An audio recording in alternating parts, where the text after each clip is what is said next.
bespoke radio for the masses. Headline edition, July 8, 1947. The Army Air Forces has announced that a flying disc has been found and is now in the possession of the Army. If the game is rigged, change the game. Game changer. I occasionally think how quickly our differences worldwide would vanish if we were facing an alien threat from outside this world. This is Fade to Black with your host, Jimmy Church, on the Game Changer Radio Network.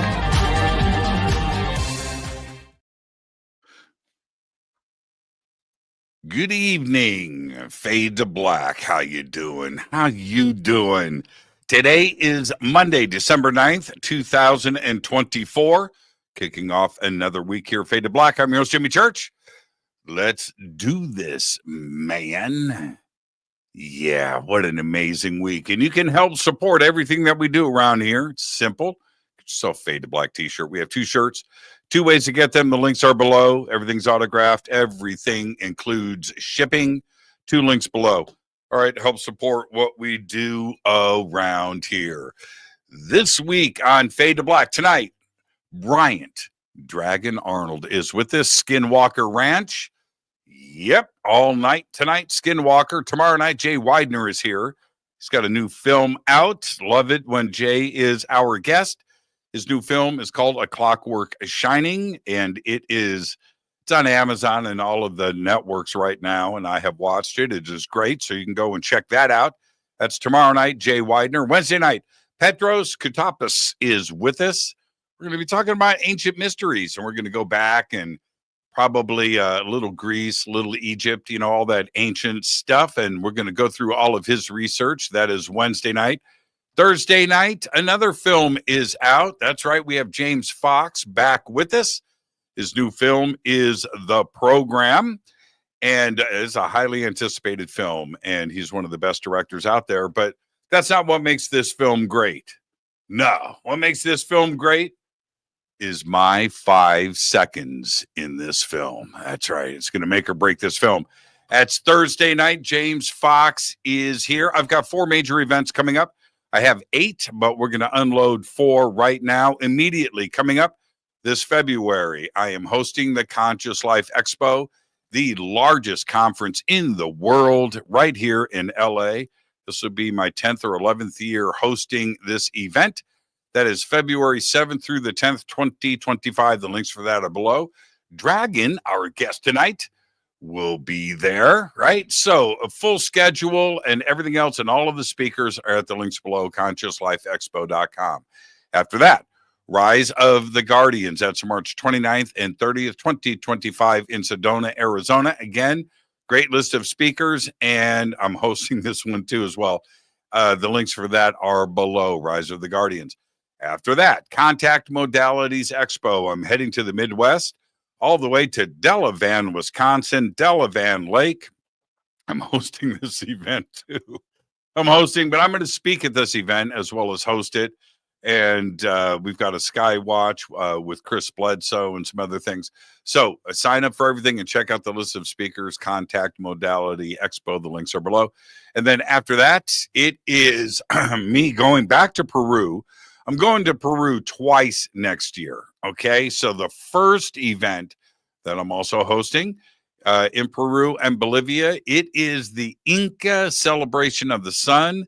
This tour is happening during the solstice, and we've got special seating and everything else at Sacsayhuaman. You're not going to want to miss this.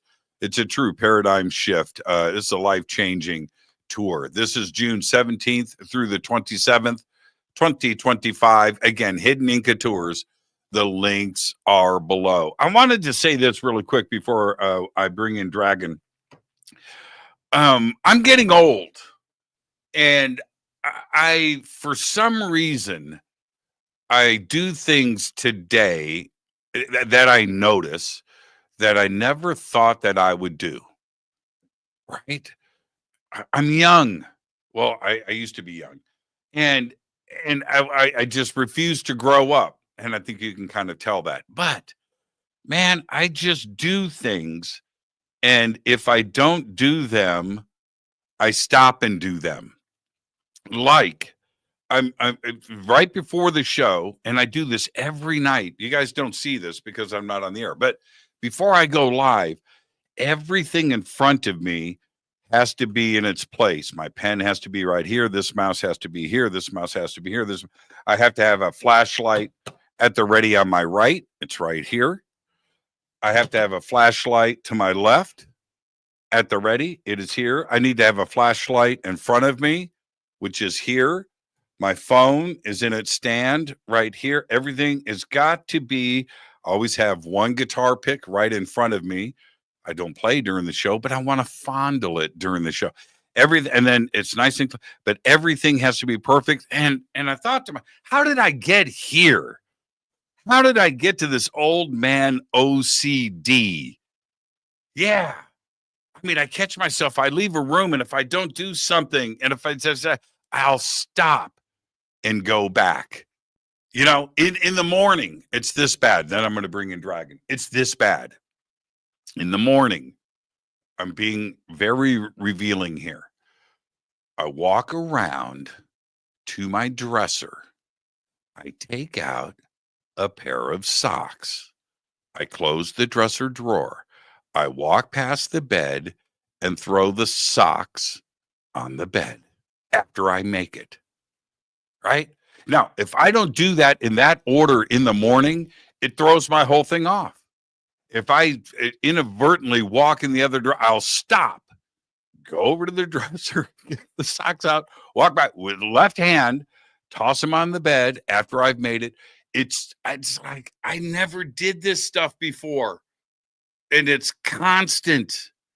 I'm getting old. Do you guys do the same thing? Did you go through a phase when you're young and you're a kid? None of this stuff matters, right? Why does it matter now? And do you do it? I'm just curious. And is there a way to shake it? Do I need to go to a 12-step group? Hi, my name is Jimmy, and I've got OCD with socks. Welcome, Jimmy. Hello, Jimmy. Yeah, we've all got socks issues. I'm just wondering. All right. With that, tonight on the show, that's right, Dragon is here. We are going to do, does he prefer Dragon or Bryant? We'll find out that and so much more tonight. That's because Bryant Dragon Arnold is with us. He's head of security at Skinwalker Ranch. We're going to talk about all of his firsthand experiences at this hot spot of UFO and paranormal activity. And what are the challenges that he encounters while investigating, both on his own and, of course, for the hit TV show, The Secret of Skinwalker Ranch. We're going to do all of that and much more. I would like to welcome to Fade to Black, Bryant Dragon Arnold. He's right there. Bryant, what's going on, brother? Hey there, Jimmy. Like, when was the last time? I'm going to play the 12-step thing and ask you the last time you fought against having to put the socks on your bed. You know what I mean? It's dude, it's rough. Okay. All right. You brought it up. I haven't denied it. No, I always I always tap out. I always give in. Are you in that phase too as well? Do you find yourself doing old man stuff now? Yeah. So I'm 52 now. So I find myself being much more particular about things than I used to be when I was younger. You know, little things, like you said, out of place, or, you know, not just so, or if I can't find something. I'm the worst person. If I'm looking for something, and it could be obscure and I haven't touched it in years, but I will literally tear the house apart until I find what I'm looking for, and I won't be able to sleep. I won't be able to function. I won't be able to go on to the next task. Until I find that thing. Right. I do the same thing.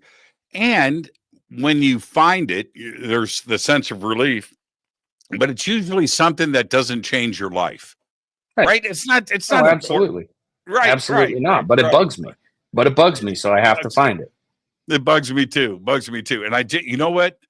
I just realized I didn't turn on this camera right here. And normally I switch cameras, and I went to switch cameras when I bring on the guests, right? OCD, There it is. I didn't tap out. I forgot. And now it's itching at me. It's like, dude, interrupt the show, stand Go up, ahead. turn on Stand that up and camera. I don't want you losing your mind. So please. It's going to be distracting. And then, but see, here's the other thing with this is, it's got to do the color correction. Okay. So let's do all of this in real time. I'll show you part of, pre-production that should have been done on the show that hasn't been done. So I go to here and I'm going to look at this camera and see how it's like that. Oh, nice. So, you know, so it's not a big deal. So you got to come in here and we go to here. I'm going to do what's called a restore process and do that and do this. And this should restore. Okay. So now that's fine. Okay, I feel better. Good. It's so weird. Try having ADD and OCD at the same time, because I do. I am diagnosed attention deficit person. So you get that where you're it's hard enough for you to focus on a task, but then when you get obsessed with something and you're bouncing around trying to find something and your mind is just scrambled eggs, so I feel you, my friend. I feel you. Yeah, when I was a kid, I get my first office job, like legit, right? And at Bell Laboratories, I'm like 18. And my boss, his name was Chance. He would come in this giant drafting room, and we had like a couple of hundred drafting tables and draftsmen. And I sat at one cubicle facing this window. But he would come in, and he had this crazy thing that he would knock on every desk that he walked by. So, you know, there's a row of that. He'd just tut-tut, tut-tut, tut-tut, round the corner, tut-tut, right? And I want to go, I will never be that guy. You know what I do now? I knock on countertops. It's like, oh, wow. Yeah, I got to 12-step this. Yeah, I haven't gotten to the point where I'm flipping on light switches 5 and 6 times or locking and unlocking the door or anything like that. But who knows what's in the future? Yeah, I know it's in my future. I haven't. I'm not quite there yet. But you know what? It all comes in stages. So I think you and I are at stage one. I wanted to start off with this tonight. It's going to be a fantastic conversation. It's good to see you again, and happy holidays and all of that. You're going to be speaking. You're coming down here to LA for the Conscious Life Expo, you and Thomas and Caleb, and we've got a full weekend of events set up with you guys. We're going to have a lot of fun. And one of the events, and everybody, if you want to come and hang out with all of us, the links for Conscious Life Expo are below. On Saturday morning, the three of you and I, we've got a really long special event that we're doing together, and I'm going to host it. And it's going to be half of me asking questions and you guys doing your thing, and then half of it audience participation. And I dig that. All right. Yeah. But one of the questions that I am going to ask I'm going to ask you now, but I'm also going to do this at Conscious Life Expo because I want to see if your answer is different. Okay. So let's go here. Last week, Thomas was, yeah. Let's see. Well, I better make sure I watch this back again. Yeah, exactly. Or you could change. But Thomas last week on the show said that out of the entire cast and the crew that's up there, that you may be the most, and his word was superstitious. Is that accurate? Superstitious. Really? See, that's how they see you. That's how they perceive you. Are you superstitious? I don't know if superstitious would be the word. That's interesting.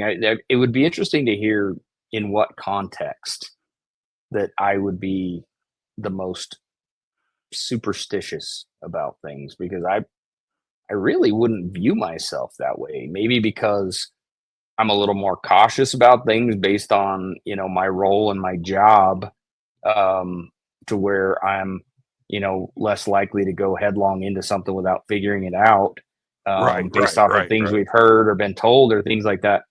So I guess if that makes me superstitious, then, I could go along with that, but I don't that's want to make you interesting. self-conscious about this, No, it's fine.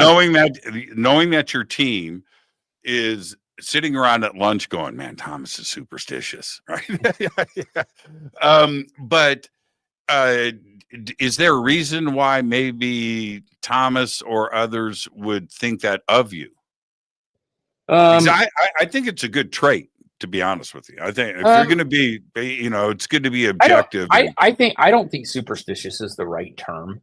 I think something that goes along with those lines is I'm willing to look into or go along with a narrative if I haven't heard anything. I mean, you go back to the very first year that we did this, and everyone hated my guts, especially on social media and things like that, because I was the no digging guy, right?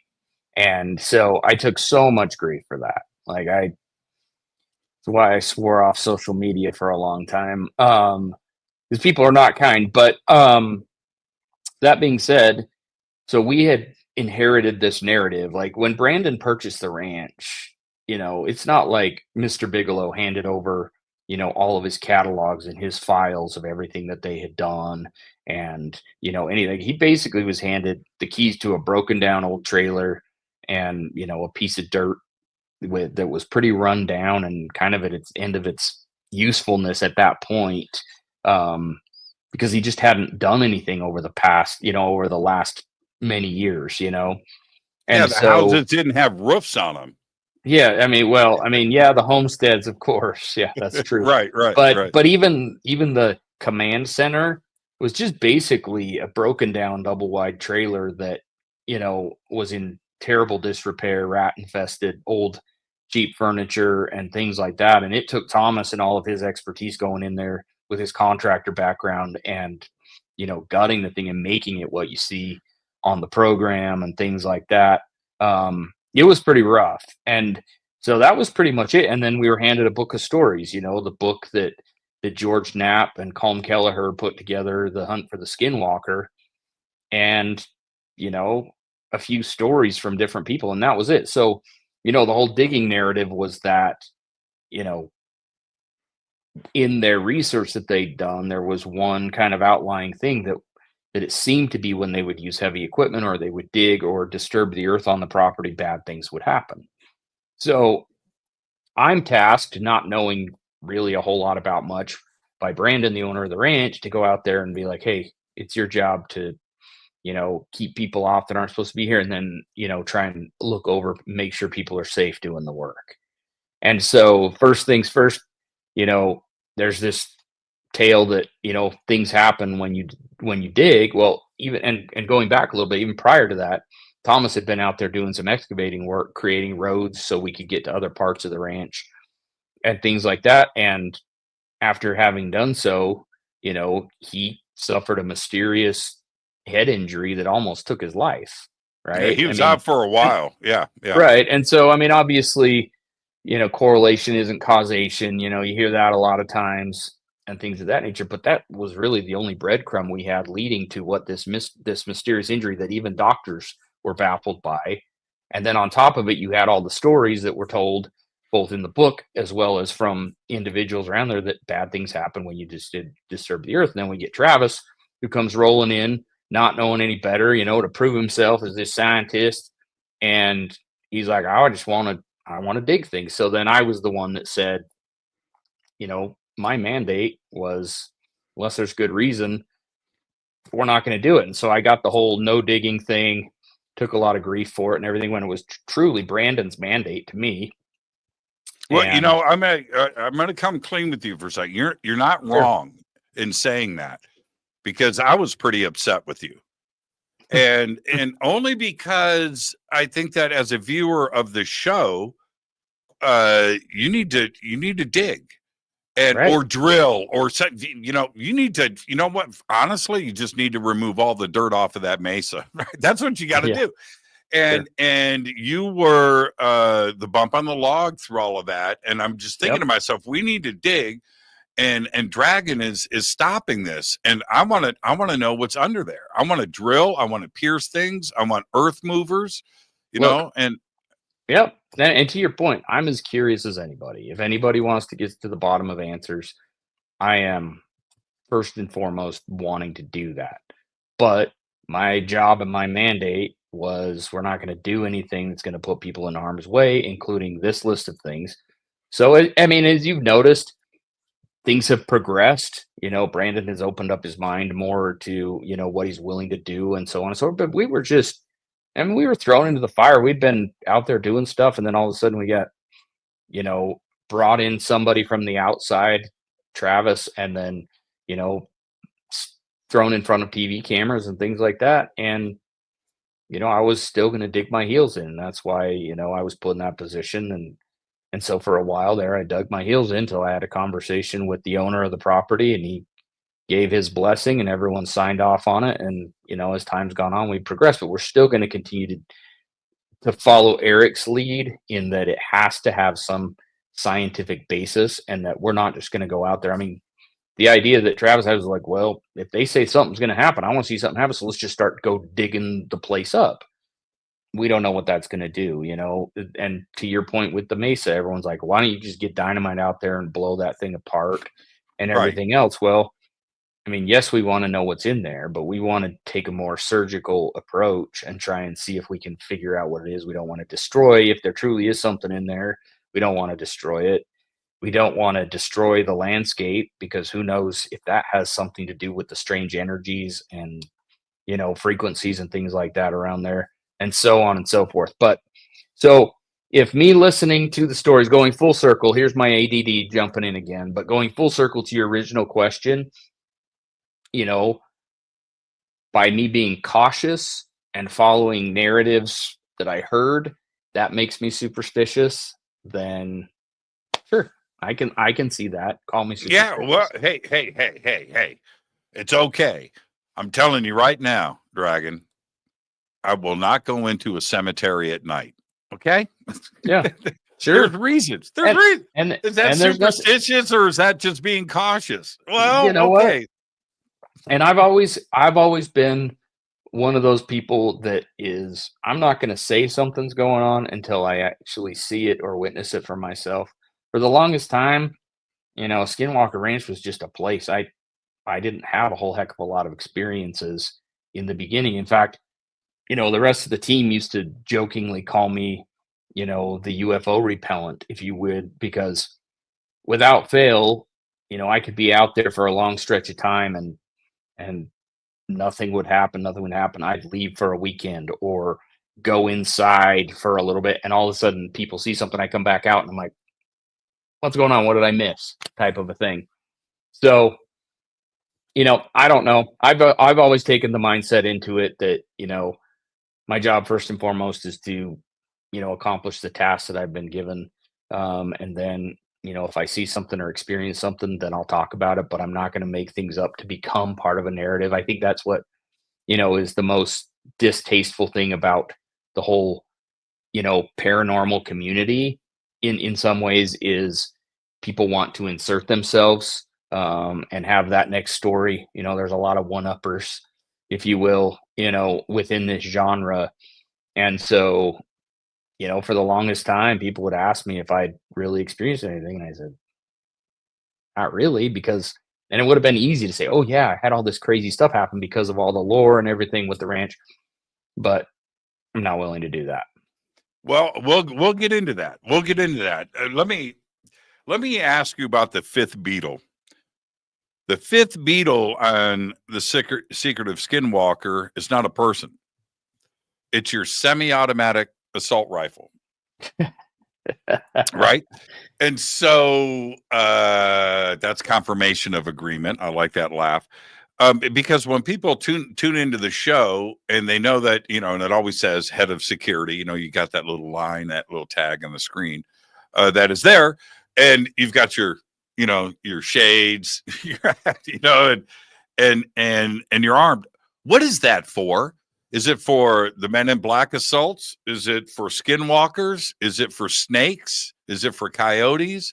bullets aren't too effective on ghosts. Maybe they are. I don't know. UAP. What's that for? So you'll notice that you really only saw that in the first season of the show. I mean, obviously Caleb and I carry sidearms and things like that, but you don't see the long guns anymore. You know, it's never too far away, but you just don't see it. So, it's for a multitude of things. There's a lot of wildlife out there that's dangerous. We have big mountain lions on the property. We got coyotes. If you believe, some of the things, the possibility of wolves or dire wolves based on, the stories and things like that. And then, it's just one of those things. Is it, people ask me all the time, what are you going to do? Shoot an alien? I'm like, no, I'm not looking to do any of that. Hopefully I never even have to shoot anything. But, it's nice to be prepared when, if confronted with somebody, or excuse me, I shouldn't say somebody, something. And then, there are, especially in this type of, I guess, area of, interest, we've had some fairly unhinged people that, and don't get me wrong, I've never had to draw on anybody or anything like that. But you don't know. I mean, we had someone a couple of years ago come to the gate and was hell-bent saying that he'd been called there by some higher power, that he needed to be there. And, he was kind of off the rails a little bit. So we got law enforcement to come, and they found, he had, tactical gear and several weapons in the back of his vehicle and things like that. And he claims it was just so, he could spend time on the ranch and be safe and so on and so forth. But, unfortunately in this day and age, as the most dangerous creature out there is the two-legged kind. And so, it's not a flex. It's not anything like that. Just to make it more comfortable for people that are uncomfortable with firearms. And you know what? I'm not going to judge somebody if they're uncomfortable with it, but I'd rather be prepared. So yeah, they're around. We still have them on the property and things like that, but you just don't see me packing all the time.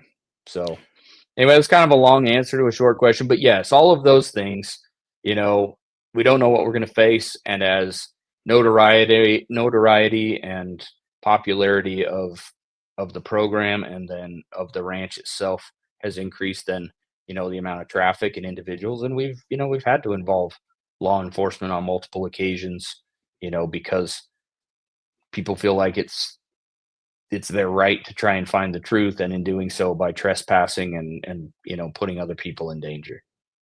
Is there a fence line around the property? It would be nice if there was. I mean, it's 512 acres, right? So yes, there is a fence line, but it's basically, I mean, so there's not one that runs across the mesa because, how do you put a fence up on top of there?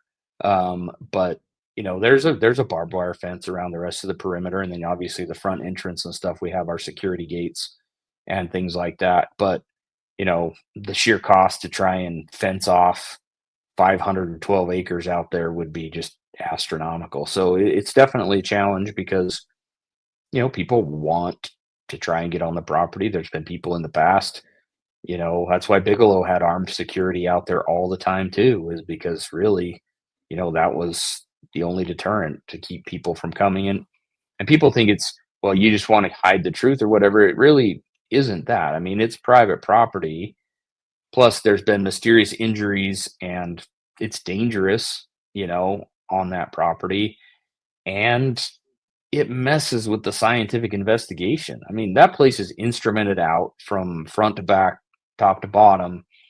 And every time you have some sort of outflight influence, it triggers motion detectors, sound, all this other different kind of stuff. And so you have to spend, poor Eric has to spend hours and hours and hours scrubbing through, data or footage or whatever it may be to try and determine whether it's something worth investigating or looking into, or if it's just something mundane. And we have enough of that mundane stuff between birds and insects and wildlife and things like that, setting things off to where we don't need other individuals. We don't need people in there messing with stuff or trying to play pranks. There's been times when people have tried to point laser pointers at our cameras or lights to try and send us off on some wild goose chase or something like that. So you know Yeah, it'd be we get nice it. if it'd be nice if people would just behave, but Yeah. so that's part of it. And I'm really fortunate that Caleb is there, and he's active law enforcement, and has that He's a deterrent. connection. Caleb Yeah. scares me. He's a big dude. He's a big Yep. but you're right though. Just the knowledge that you guys are taking, it's better to have it just to err on the side of caution. Sure.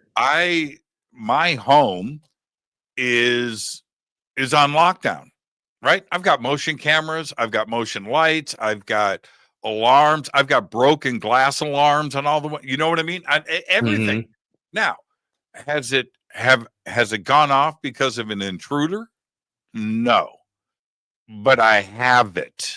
I don't know what I'm going to do in the middle of the night if the alarm goes off and I'm in bed. I don't know, but at least I know it's there. The few times that it's gone off, lizards. Right? Yep, there you go.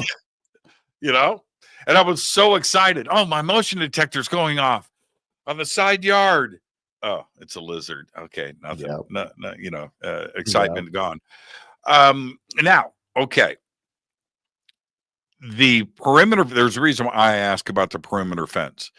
It seems that, and I can't wait to hear your answer on this, that the predominance of stuff is happening like not only directly over the ranch, but like directly over the triangle area too as well. Does stuff happen on the outside of the perimeter fence, or do you feel that most of the action is right there on the inside of the fence? 100%. Like, I mean, that's kind of, how silly would it be to think that a barbed wire, 512 acres encased by a barbed wire fence was some sort of, area that where only things happen on that particular property. But the entire Uintah Basin, where Skinwalker Ranch lies in that section of Utah, has been known for, decades as UFO Alley because of the amount of strange activity that happens both, on Skinwalker Ranch and then the surrounding area. I mean, countless people have come up to me at events, or if I've been at the gas station or whatever, and shown me pictures of things or talked to me about experiences they've had, or talked about their neighbor who had cattle mutilated a few miles away from where we are. I think the reason Skinwalker Ranch has garnered so much attention is because of the very fact that it has been a place where it's been instrumented out, it's been talked about, it's been studied. When Brandon bought the property, he wasn't interested in making it into a tourist destination or anything like that. It is literally a 365, 24/7 scientific investigation that is going on all the time. And so with that, when you've got the amount of instrumentation and cameras and then an outlet to share that information, of course it's going to seem like, it's Skinwalker Ranch. Now, on a map, if you look at the basin, which is what we call that area, like Skinwalker Ranch basically sits dead center in the middle of it. Now, there's speculation why, is the basin shaped that way. Travis, speculates that it could have been an ancient meteor impact that caused it that way. If you look at it, it's like a bowl shape, and it almost seems like it could act as like a satellite dish or something like that to focus energies and things like that. And it just so happens that this 512 acres sits almost dead center. So is that the reason why we have so much activity and are picking this up, because it's a focal point? That's all part of what we're trying to figure out. How have you changed? If you go back to when you came in and Brandon buying the ranch versus after everything that you've witnessed and experienced and who you are today, how have you changed? As a person, I haven't changed, but my mindset on things has completely done a 180 or expanded. I shouldn't say I've completely turned around, but my feelings about things and my perception of things or what, I'd learned or been taught or whatever has vastly changed. I mean, honestly, I guess in a good way, when Brandon approached me way back when, even when he was getting ready to purchase the ranch, he wanted me to look into, he came to me and said, "Hey, I need you to do a little bit of research work for me. I'm looking to buy a ranch, 512 acres out, in the Uinta Basin." And I just, I kind of looked at him and I Had you said, heard of Skinwalker at that I point? never had. I'd maybe read a chapter in a book, once on it, but it never sat in my head. There's books like Haunted Utah or something like that that talks about all these spots, and there might have been a page on it, but I didn't know anything about it. And so Brandon tells me he wants to buy this 512 acres in the middle of nowhere, Utah, really. And I looked at him, I said, "Are you okay?"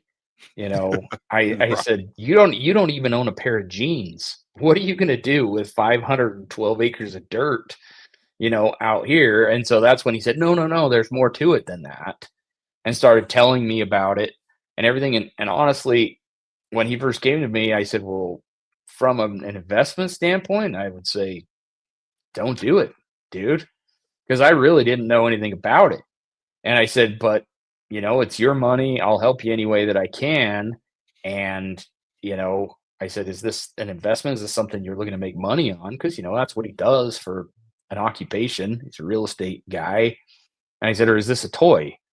And he just kind of looked at me. He said, "Well, it's more of a toy because I've heard all these stories, I've read these books, and I want to see if any of it's real, or I want to try and prove it wrong and say that it's all BS." I said, "Well, if that's what you're doing, then, who am I to say otherwise? I'll help you however I can." So, I went into it, and then, then on top, he's like, "Oh, and by the way, I need somebody to come out and help and check things out and, head up security," and so on and so forth. Um, on top of it. So I went into it never having had anything that I would call a paranormal experience. I'd never seen any sort of a UFO. I, you know, other than, what I had learned in pop culture and heard stories about, that was pretty much it. So my mind, I wouldn't say it was completely closed, but I was just kind of one of those people that I wouldn't call Well, it myself wasn't on the. necessarily It wasn't. right. You It wasn't weren't. on my radar at all. You weren't Nope. researching this, Nope. right? Nope. Right. It wasn't on my radar at all. So I went into it just kind of like, okay, cool. And when I went out and saw it, I'm like, this place is awesome. I'm like, I feel like I'm in a Western movie, but I'm cruising around in, ATVs instead of on horses. This is great. I can play cowboy out here and it's fantastic. And so, and then you start hearing stories and, Thomas's injury and all these other different kind of stuff. And, but I still wasn't having those experiences. And so, I think I was relatively skeptical because, I think things have changed in this day and age. But back when I was growing up, it was kind of like, you know, oh yeah, let's make it all Hollywood close encounters and so on and so forth. But it wasn't the information. You weren't able to just get on your keyboard and, type in a search and find all kinds of information. It was basically what you were fed either by mainstream or was in books or movies and things like that. And it seemed pretty out there for me to think that there were, you know, other things, that didn't fit within my, practical thinking box. And so Except, well, no, no. That's where I jump in. That's where I jump in. Except you just said a few minutes ago that your mind is opened up and almost flipped 180 degrees versus when you came in. So there was a catalyst, something. Can you take us to that first event where you stopped and went, okay, all right, that's not quite right? well, Was there something that happened? yeah, I think and what's funny you say that is looking back now, I realized that, look, I'm very like I think in the practical mind a lot. And so I'm going to try and make a practical explanation out of things that are happening. And I think that there's a lot of people, and I think that's probably been the biggest change, is that my mind's open to other things that aren't within my thinking box.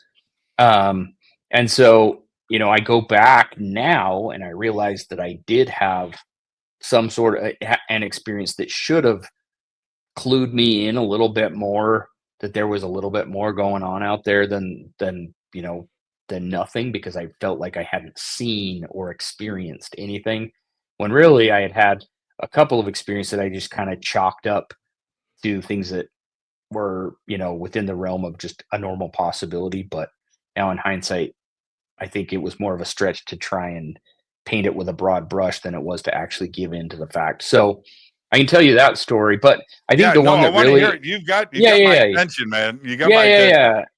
yeah, yeah. I think the one that really cemented it for me, to where I was like, okay, now I've seen something that I can't not deny, and that was and people saw it. The first year that we were out there doing the television program, you know, we were launching rockets for the first time, and now I've lost track of how many rockets we've launched. It's got to be Um, cool to do that, by the way. yeah, yeah, it's fun. It's like when Really cool. that's Travis's motto: "When in doubt, rockets." Right. So, um, but we were standing on the helicopter pad launching those small rockets that we had just first started with, and you know we launched it, and I looked off into the western horizon, and I saw what looked like a dark spot, and it got a little bit bigger moving, and I looked around to see if there was a drone in the air. There wasn't. Things like that. And it stopped in place and turned and glinted in the sunlight like a bright glint, and then basically sucked in on itself and was gone, like that. And people saw my reaction. I remember, you know, them saying, "Did you see that?" I'm like, even I saw it, because it'd been I so many remember times that. when everybody else, had seen things and I hadn't. And it physically, my heart raced, everything like that, because my conscious, the mindset that I had, that, it could not put it in a category where I could explain it other than, a UFO, or I guess the new exciting term is UAP. But, you know, to me, it was something I saw with my physical eyes, and I couldn't deny it. And I think that's really when it cemented, home, that there was something. But prior to that, and this is kind of a funny story, um, that Caleb and I laugh about, but long before the docu series, or we had anybody like that out, he and I were out there just doing our job, doing security work on the property, and it was pretty new. It was pretty early on in the process. The old trailer was still just a dumpy trailer, and it used to have a few bedrooms in it where Bigelow's security and scientists would stay. And I remember it was late at night, and we were both a little bit, and maybe that's why maybe that's why they call me superstitious, but I'm not the only one. But, it's a little creepy. You're out there, it's dark, there's no one around, and you've got in your head all these crazy stories about stuff. So you're already a little bit on edge, but, I was okay. Alert. You can Yeah, say yeah. alert. We'll, Yeah. we'll say alert. So you've got myself, and you've got one bedroom, and then the other bedroom on the same end of the house. Caleb's staying there, and I'm staying, and it was late, and we were getting ready to call it a night. And I was laying on the bed, and just probably thumbing through my phone or something like that, and it felt like all of a sudden my bed just shook really hard, as if anybody that's got kids, if their kids have, you've been laying on the bed and they come up and bump into the side of it, and it jostles your bed a little bit. And I kind of perked up and looked around, and I wondered, because that trailer is kind of a rickety old place. I was wondering if Caleb, who's not a small person, Right. had gotten up and was trotting around. So I walked out and went and opened the door to his room, and said, "Hey, are you up, moving around, jostling things around?" And he looked at me, he's like, "No, I've been laying here the whole time." So I relayed to him what I had experienced, and he kind of looked at me and was like, "Okay." So His bed didn't shake. The trailer didn't shake. Okay, No, go but continue. but so this is what makes it the funny story is, so I went back and I'm like, whatever, who knows, what that was. About 5 minutes later, Caleb comes walking into my room briskly, and his eyes are about the size of golf balls, and he's like, dude, the same thing just happened to my bed. And I hadn't had it happen again. So on individual occasions, something had seemingly jostled our bed to the point where it startled us enough that it felt like it was being moved around, and it happened to both of us. And so we kind of looked at each other and we're like, crap, that's a little spooky. So the two brave security guards that we grabbed the mattresses off our beds and dragged them into the main living area and slept on the floor, sitting there with our pistols under our pillow and with all the lights on because we had just been freaked out. So, I in my mind after that. Did you share that with the team? Ultimately, I mean, back then it really wasn't the way it is. This wasn't. It was just us doing our jobs. So we talked about it and joked about it a little bit, and I shared it with Brandon and stuff like that. But it never went any further. So I had that experience. I had another experience where I was removing some old equipment from the Bigelow days that had been attached to one of the telephone poles, and I had a strange experience there where the ladder I was on an extension ladder, probably 20 feet in the air, and it just started to vibrate, while I was cutting with a saw, and it was almost like the ladder in response was vibrating back after I turned the saw off.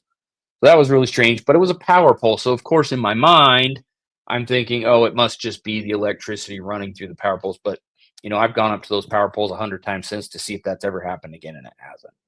So, well, it's good to be pragmatic, though. Right. And I'll tell you why. It keeps you sane. Right. Because if you jump off the deep end of the pool every single time, especially given the role that I have, I can't be jumping at every stick that's breaking in the bushes, right? It's just, it doesn't work. And I can't be looking around. I can't be wandering around the place looking at the sky, looking for something to move all the time.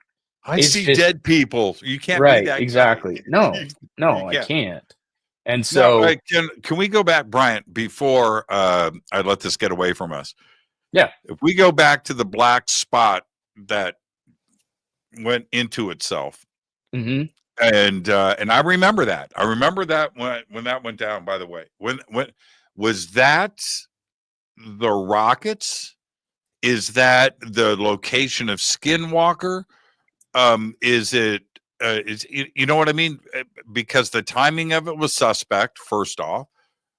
Or is it something observing you guys watching the rockets, or was it provoked by the rock, or was it something else? Because the timing was strange. What do you think caused that? Yeah, I mean, it's hard to say. And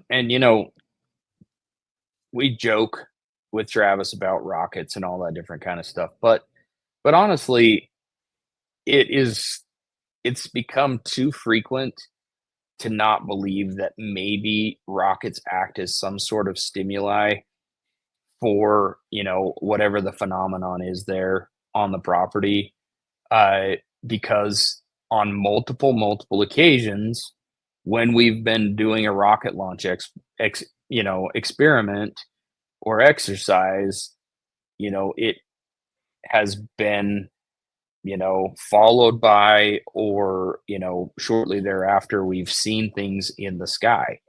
So I don't know if it's a curiosity thing.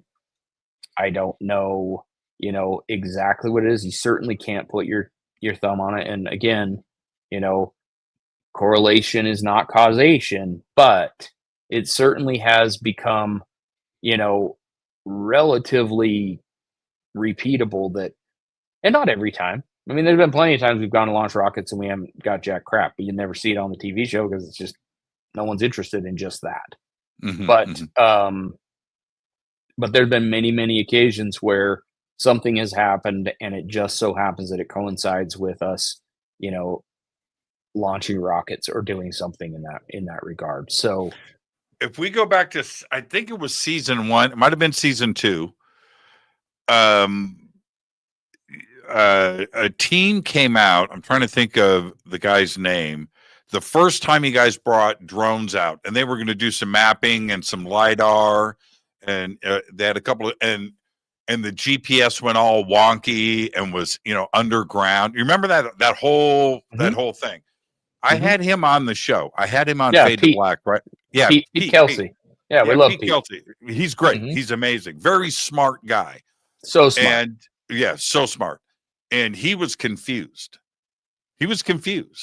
And that's another example of, because Pete, and I remember him, well, he said it on Skinwalker, but he said it here too as well. I talked to him for a while about this. You can do the exact same thing that he was doing there 1,000 times off of the ranch. Nothing. Everything was perfect, right? But he comes out there, and because it was so out of the ordinary, he didn't know what he was dealing with. It was just so strange. But but this same setup anywhere else is just mundane. It just runs without a hitch.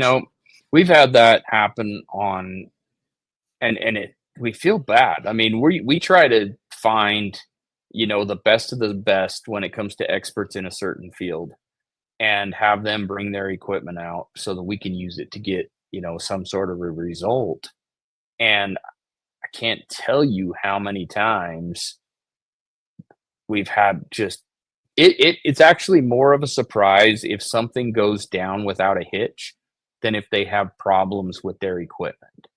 Like, Pete is like the king of kings when it comes to survey work with drones and stuff like that. That guy, like, he did the coolest project. He got to go do a LiDAR mapping of Alcatraz.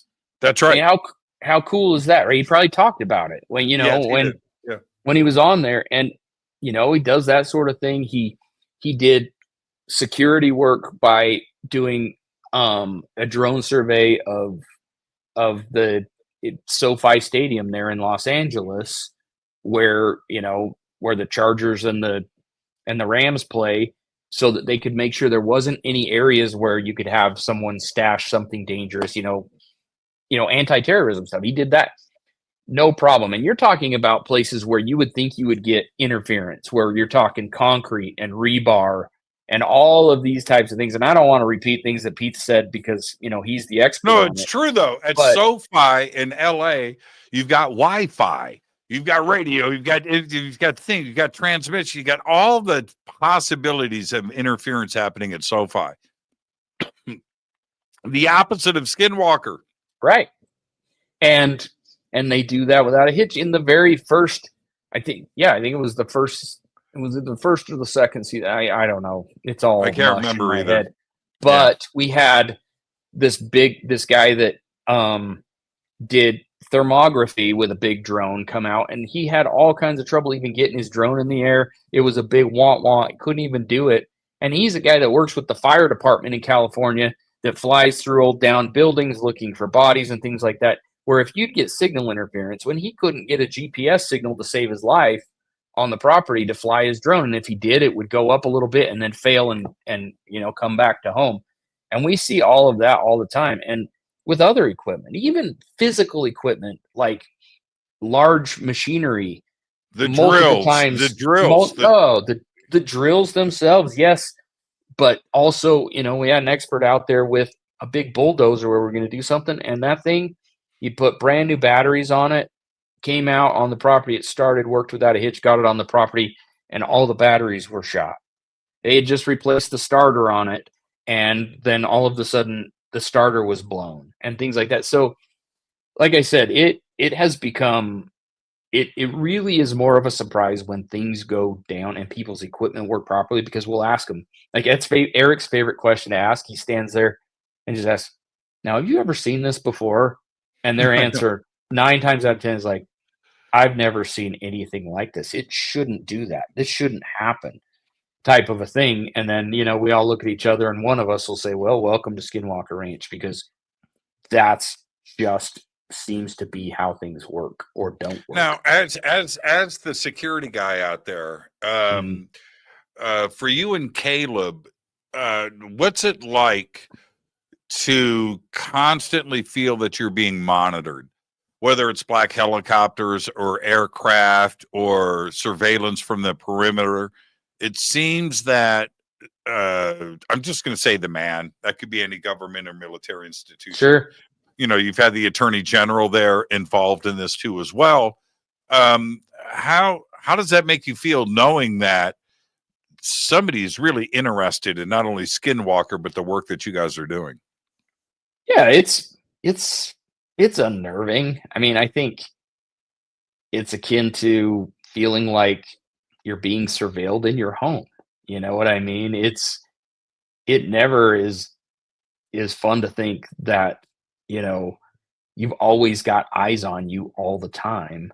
Um, I mean, I know that's kind of seems hypocritical when you're a part of a television show, but it's different. When you're in the course of doing your job, to know that, look, we're watching, or that there's, and there's really nothing you can do about it. It's frustrating. Like, because when you're talking about these types of agencies or things like that, it's not like we have any sort of, recourse we can take or anything like that. So, it's, yeah, it's frustrating. Well, No one wants to feel like you've got Big Brother in your bedroom. You know what I mean? It's That's just, right. it's terrible. When you guys, I thought it was a pretty key moment in this series overall, arching, when Brandon, because he's a very influential guy in the state, and I get that. He's got his contacts, as he should. Sure. So he sets up a meeting with the governor's office and the attorney general, and you guys want answers, and you guys go in and sit down. And I'm going to say, I don't want to put words in his mouth or where his thought process is, but he seemed like he was pretty pissed off that this was going on in his state and nobody talked to him about it. And now his constituents and, private, citizens have to come to him with this complaint. And he got stonewalled. He didn't really get any answers, did he? No. And, it was when we had the helicopter, and then we had, we had these big pair of Chinooks go over, and we had the Black Hawk and things like that. And so we G5 wanted to see, or whatever that was, right? That private plane that was, plane, small jet, I should say, circling. Right. Yep.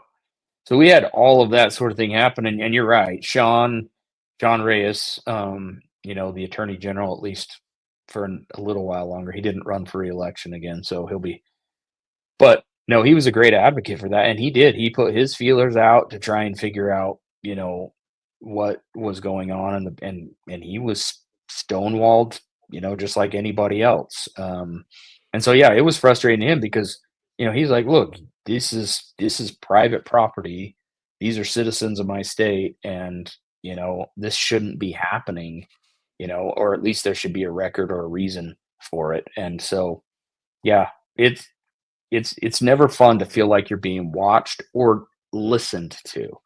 One of the things I think that's most unnerving to myself and to Thomas and to some of us was there's been a few different times when we have heard ourselves broadcast over some of the equipment when we have these crazy signals happening.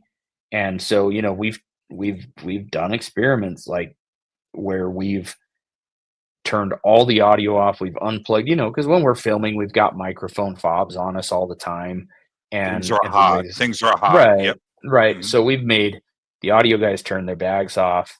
We've completely disconnected our microphones to get rid of the idea that maybe somehow our signal from our mic pack was being picked up on some of our equipment, and we could still hear, and just our team members being broadcast through some of the equipment where we're monitoring, these 1.6 gigahertz signals and things like that, to where it seems like they're listening to what somebody would call it Big Brother, call it a near peer, call it a bad actor, call it, something that we don't understand, is listening to just us, because we did experiment where, we had other people talk and it was none of their voices that were being heard. And this is with cold mics, so what is it?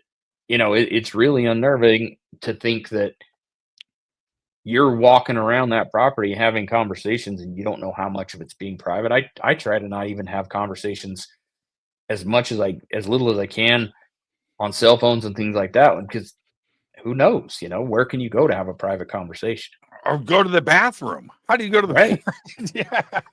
Let's take our break right here. We That's right. are talking tonight to the very superstitious Brian Dragon Arnold of Skinwalker Ranch. This is Fade to Black. I'm your host, Jimmy Church. Stay with us. We'll be right back after this short break.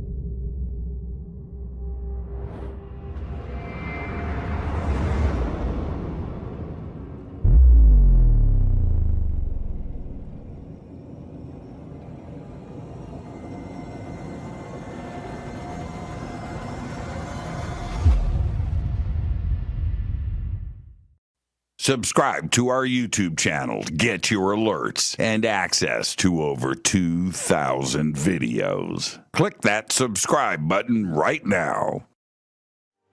Go to jimmychurchradio.com and get the Fade to Black official podcast. 2,000 episodes, all of them commercial free for just $2 a month.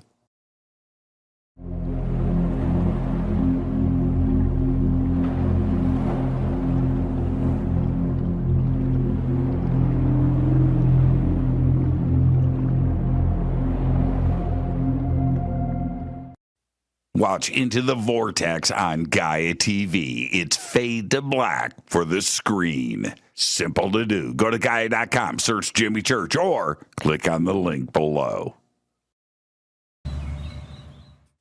Follow Fade to Black on Twitter at JChurchRadio. Get all of the show updates every single day.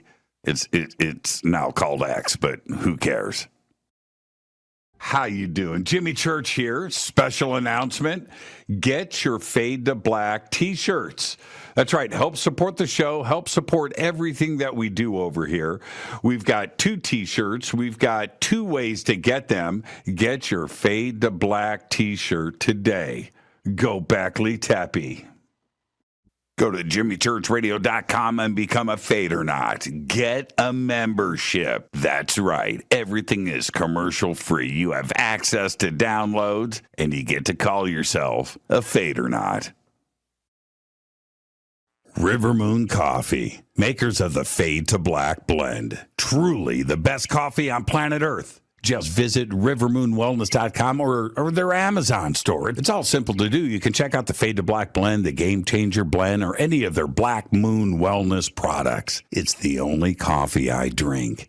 It is the best, and it's Doc. Again, rivermoonwellness.com.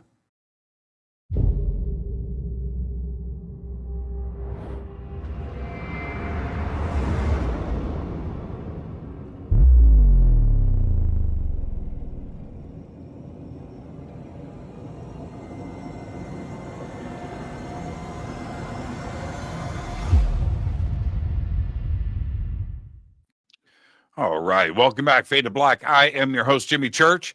Tonight, Bryant Dragon Arnold of Skinwalker Ranch is with us. It's all Skinwalker all night long tonight on the show.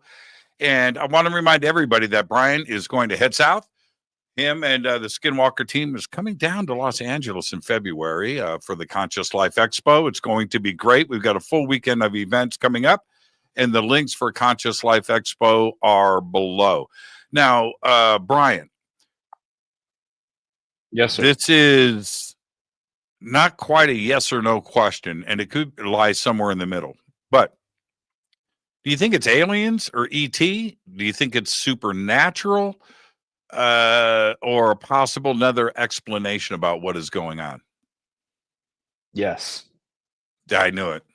It's well, it's the right answer, though. So it is a yes or no. And I say that because I honestly, personally think that it could be, I think it really could just be a mix of the things. There's things that lead you down the path of all of those categories, if you will, if you want to put it into a category. I mean, I think that Skinwalker Ranch is a very, the energy there lends itself to, a multitude of things that you can chalk up to a certain belief system. I mean, you look at the Native Americans that surround the area. I mean, that's one of the benefits of where Skinwalker Ranch lies from a security standpoint is it's surrounded on three sides by Native American property, and they don't take kindly to people trespassing across native property. And we have to be careful if we have rockets that launch onto their or land on their property. We have to get special permission from the tribe to even go try to retrieve those types of things because they don't want outsiders on their land. But along with that, I mean, the lore, I mean, the very name of the property comes from a Native American term that is looked at as a very, if you want to use the term spiritual side of things, the term skinwalker is, this based off of a curse that the Navajo people placed upon the Ute tribe as the Utes helped the government push the Navajos out of the area and moved into the particular area.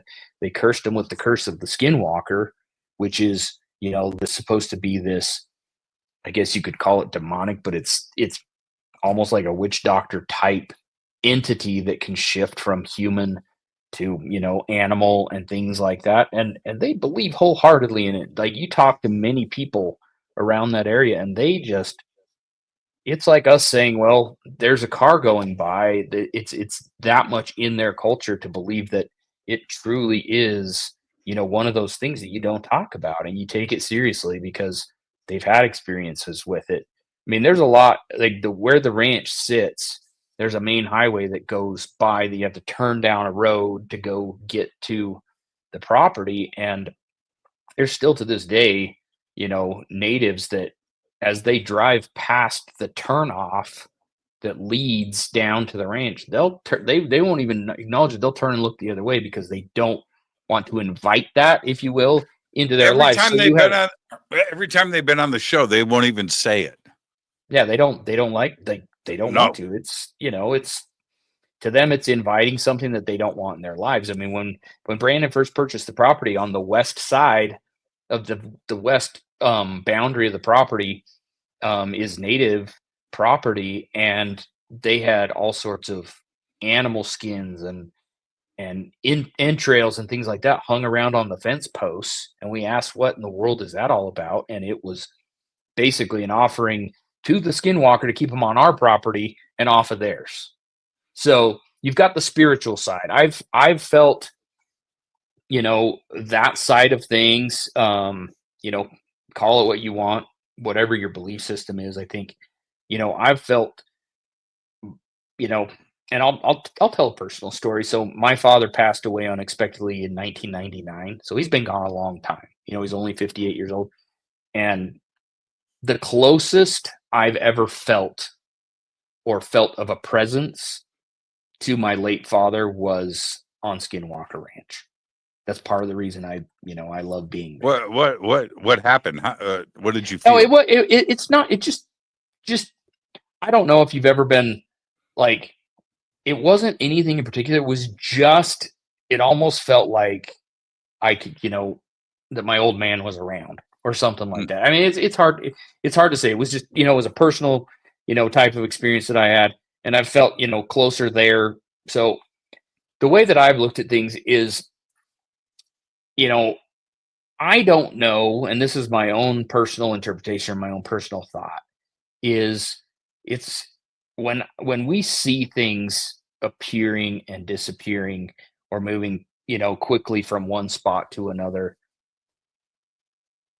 My take on that whole thing is it seems like it is an interdimensional type thing than it is outer spacecraft flying down from another planet or something like that. I feel like for whatever reason, the energies there, I grew up believing that there were other worlds other than the one that we live on, right? Whether it be from a religious standpoint or just a feeling. And that for some reason, whether it's the energies are focused there or something happened, whatever, but those dimensions, it's kind of a thin spot, if you will. And for me, the way that we've seen things move and the way things are there and then they're gone again, it feels like an interdimensional type of thing like me. Now, is that an intelligence similar to ours that has more technology Is it your prototypical extraterrestrials that people talk about? I don't know. I haven't personally seen a being, if you will, to make me say it's a gray alien or it's something else. I'll never say that I've seen it until I personally, if I ever do, have that experience. So I know I'm kind of going off the rails here, but it's kind of a complicated answer, because do I feel like it's this, and this? I think it's actually, it could very well be a combination of all of those things. I've been around some of the old homesteads to where I just get a super, super dark feeling, to where all the hair on the back of my neck stands on end, and I just want to get out of that area. You get that heightened fight or flight, response and things like that. Now, could you chalk that up to what people call ghosts or spirits or entities? Sure, you could, because that's what you hear about. So I think it kind of covers the gamut. You look at it from the scientific side, and we've got all these scientific things happening with signals and, things of that nature that we can't explain, which lends you down that path to possibly a higher intelligence or something like that. And then you have those personal experiences where it's just almost, if you want to call it that, that ghost feeling or that demonic feeling or that angelic feeling. And then there's other times where you just get overcome with a sense of euphoria and it feels really good. So I think it's kind of a melting pot for a lot of those things that you're talking about. So when you asked me which one it was, and I just said yes, and it's funny that you prefaced it by saying, is it a yes or no answer? It actually turned into it, because I believe it could be a combination of all those things. I remember the moment when you guys went out to the homestead site where the couple was living, the property managers, right? Mm-hmm. And you guys lifted the concrete lid off of that underground thing that was out in front of the house. And I'm thinking to myself, I've seen this movie, right? I've seen this movie. Don't do this. Right. And everything went off the rails after that. And so that's where I go, well, that's not E.T. No, this is something else. And it could be a ghost, could be a spirit, could be an entity, could be some kind of poltergeist activity. Remember, they were talking about stuff that they were hearing inside the home at the time. And this could be something completely unrelated to skinwalkers or the curse of the Navajo. This is something else. But here we go. It's like everything is happening at the same time on the ranch. Yep. It's definitely, it is quite the melting pot, if you will, of those types of things, because you're right. On one hand, when Travis lifted the cistern and got hit with ionizing radiation that gave him radiation burns and something like that, and then we came back, like we quarantined off the area, brought experts in to go test it because we weren't going to have anybody else, and it was gone. Like, that doesn't happen. So there has to be something that can put off some sort of radiation that's either moving across, can be there at one time and what's not. Like radiation, if it's there, unless there's something traveling overhead or in the area that can put off that sort of radiation that could cause somebody, to have that kind of an injury. And, so that lends itself to thinking maybe it could be something more technological, to where it could be, look, I never thought I would hear myself say something like the possibility of a cloaked ship or something like that is propelled in a way that puts off a radiation trail as it goes by. But the same thing is with the signal, to where signals don't just generally bounce around. You could be picking up the 1.6 gigahertz signal here, and it's dead coming from that direction. Then it goes away, and within seconds, it's picking up, in the complete other end of the ranch. Like, what can be doing that sort of thing if it's not some sort of a technology? And then on the other side, you're right. We've heard people talk about shadow creatures they see moving, in and out through the buildings or things like that. So I think that's part of the intrigue as well as the frustration, to where, you want to put it in this particular realm and say, okay, we're looking for, some sort of an intelligence with technology and so on and so forth. And then on the other side, you've got, this other stuff happening. Now, this is my take. This is my guess. Okay. This is I'd my love guess. to hear. Okay, it's my guess. And it goes back to 2001: A Space Odyssey in that film. Now, when you watch the film, there's a key moment that the film is centered around, and that was the uncovering of a monolith on the moon. They discover this, and once they remove, right, and now it's standing upright, as soon as they do that, spits out a signal, right? It turns on and sends a signal to Jupiter. And now we later found out that it was a signal for how far man has come in evolution. We now have the ability to go to the moon, and we've uncovered this, and that's where we are now in our state of evolution. I'm wondering if you take that scenario, that isn't a possibility for what is going on at Skinwalker, that the mesa is not a mesa. The mesa is natural erosion over the top of a spacecraft. So you back up and you look at the mesa, and it's, in my mind's eye, there's a giant craft under there that's been sitting there for millions of years, maybe deliberately buried and covered up, and then naturally things have happened over the years. And as soon as man achieves its level of evolution and they're able to go and uncover this and is starting to do things in that area, it's going to spit off a signal. And in this case, it's 1.6, right? And notifying the motherland that this is where we are right now in our point of evolution. But that's what I think. I think the mesa is a ship.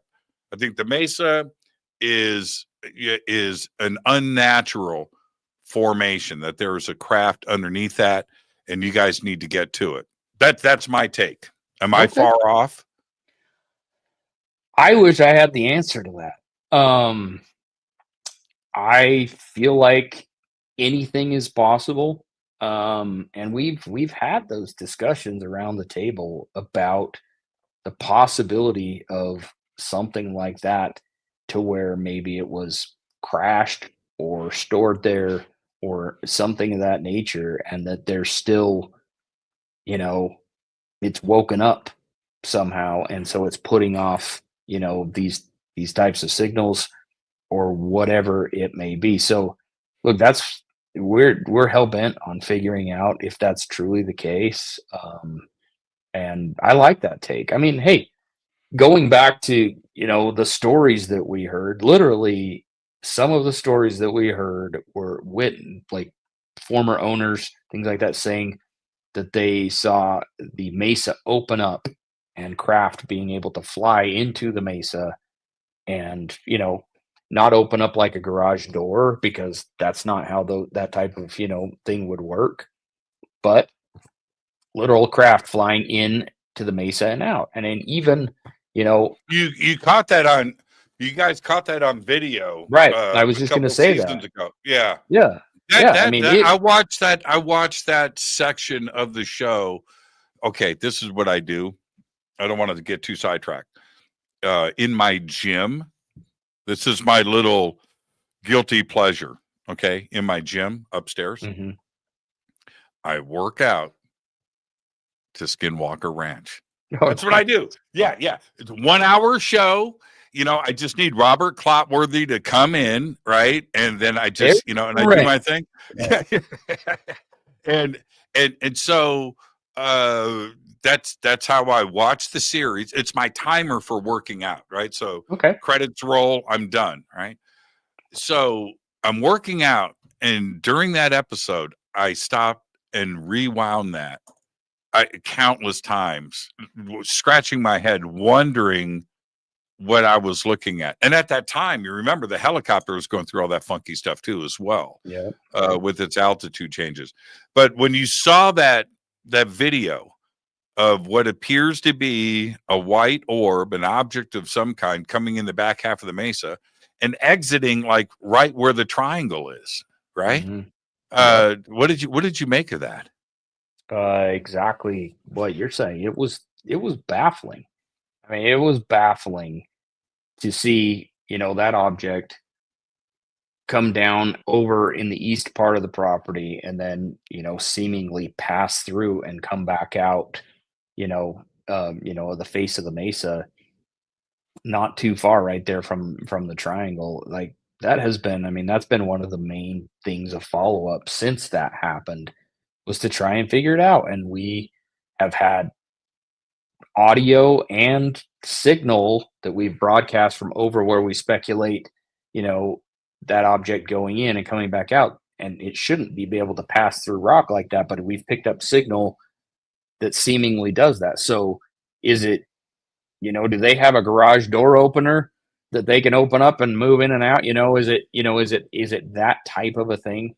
But, based on what we've seen, things here and there, it almost does seem to, it leads you in the direction that something has the technology, the ability to pass through, solid rock like that and come back out. So yeah, I'm with you. That was one of the most sensational pieces of video that we captured after reviewing footage from it was that camera was mounted on the skid of the helicopter. We probably would have never seen it. So yeah, I'm with you on that. Absolutely. There's a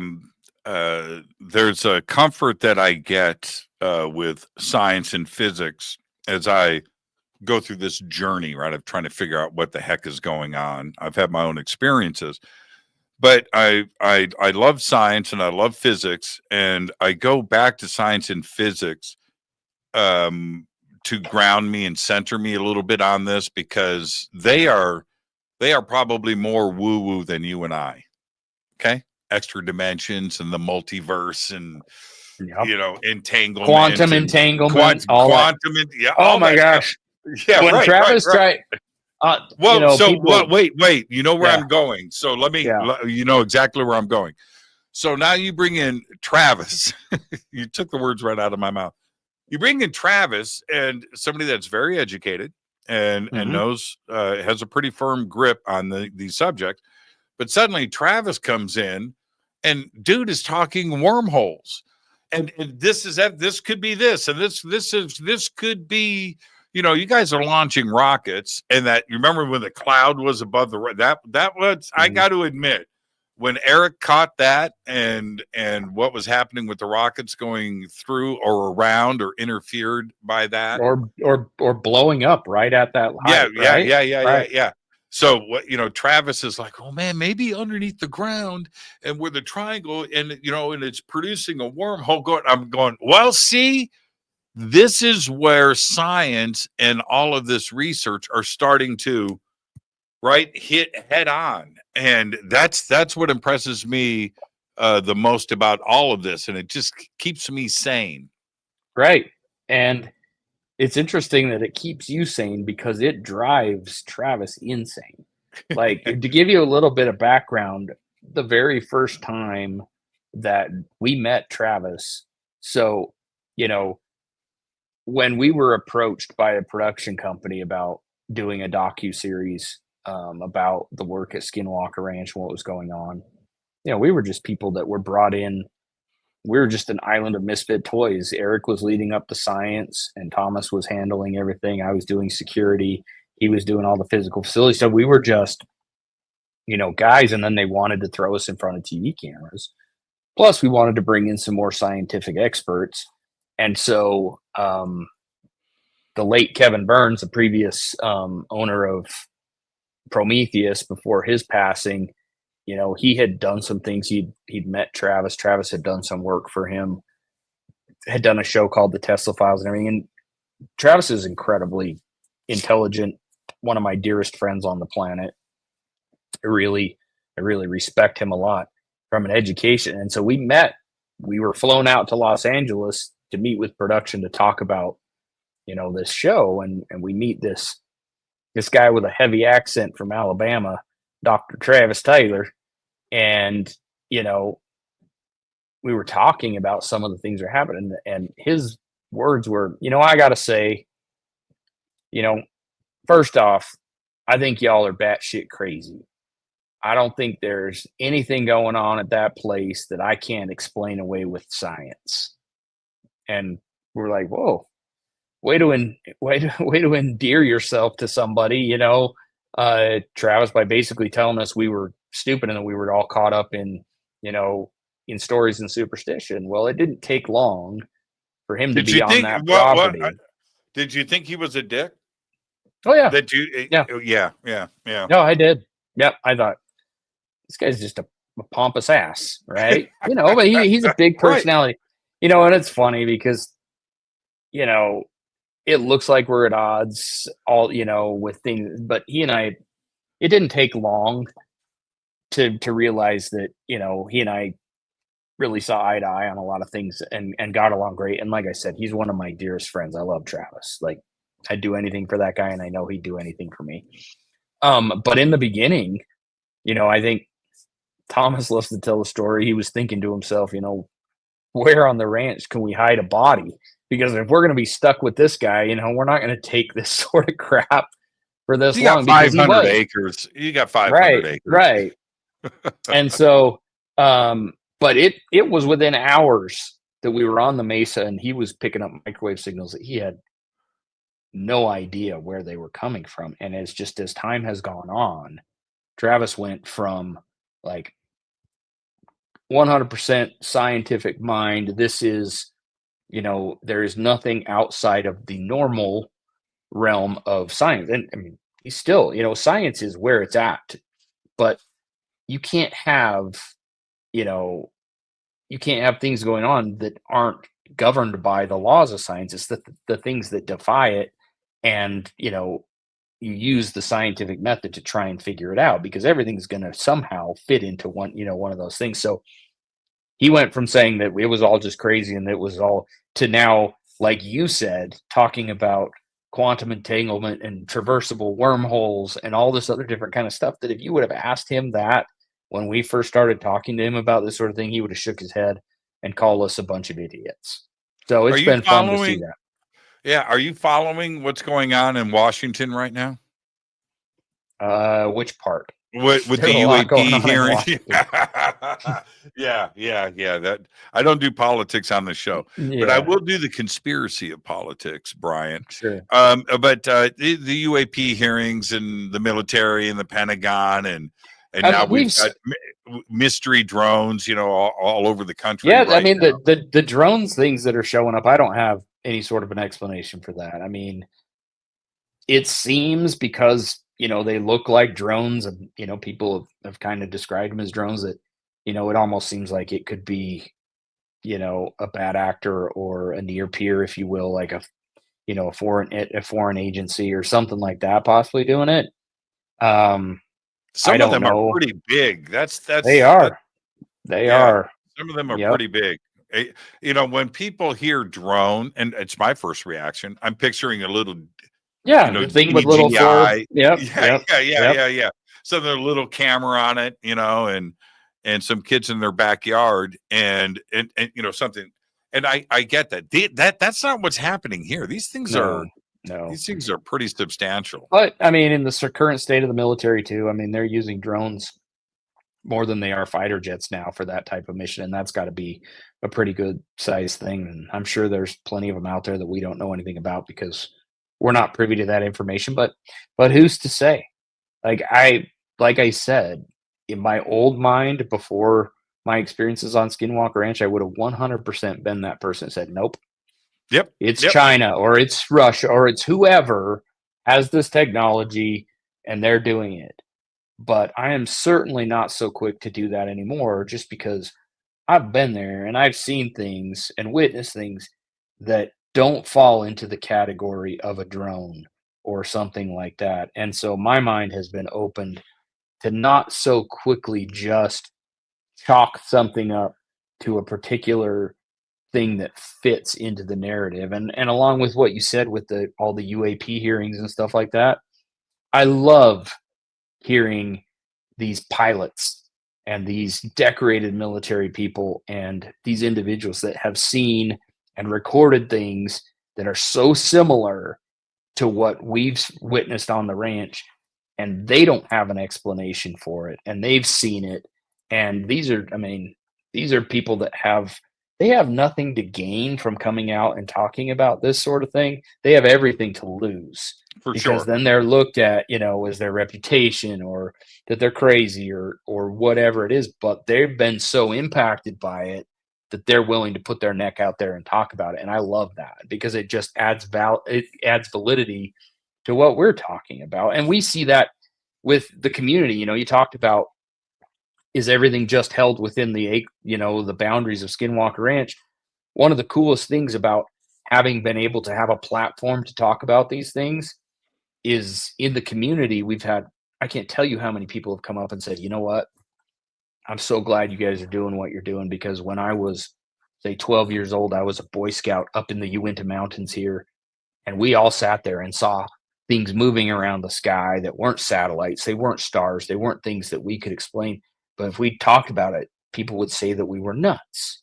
And they'd say that we were crazy for thinking there was that sort of stuff. And he's like, now I can talk about those things. Or these people say they can talk about those things because we've made it, out there and open people's minds up to it. And they're sharing experiences. People want to show pictures of phones, or at these conventions we go to, bring up photographs that they've come across some mutilated animal up in the high Uintas with no blood around it, going, what in the world is going on here? So it's been a really cool thing to see, on a national level, the stuff that, the New York Times and the congressional hearings have put out there into the mainstream a little bit. Like, you imagine back in the 80s or whatever, they would never admit to that kind of stuff. But Well, with and there's information, another part to this that I think Skinwalker at the show, and also Ancient Aliens, and maybe even programs like this for sure, that has done. It has lifted the veil off of the subject somewhat, right? And also people that are outside of our community. Look, you and I talking to people that are part of our community at a convention, we're just preaching to the choir. They're already on board, right? They're already, they're drinking the Kool-Aid. Absolutely. Yeah, they're drinking my Kool-Aid. Yeah. So, and yours, right? So anyway, but outside of our community, like for instance, what's going on in New Jersey and Langley and Sudan, and pick a place right now. These drones are everywhere and sightings are everywhere. That these are people that before wouldn't necessarily be looking up at the sky or noticing these things. Right. But now they've got this awareness. Well, that's not normal. Hold on a minute. Bob, come out here. Right. You know what I mean? And that's what Skinwalker has done in Ancient Aliens, and also the New York Times and the hearings. This is outside of our community. This is a much broader reaching platform. And that's why I think these drones are being noticed now, where before people they're looking down, they're not looking up. And everybody's got a high definition camera in their pocket now too. You know what I mean? I think about a lot of these people that had experiences and they said, man, I wish I could have captured that or whatever. Now you can't do anything somebody's not going to be recording it or trying to capture it. And so that's been cool too, is things that maybe someone saw and were like, man, that was pretty crazy.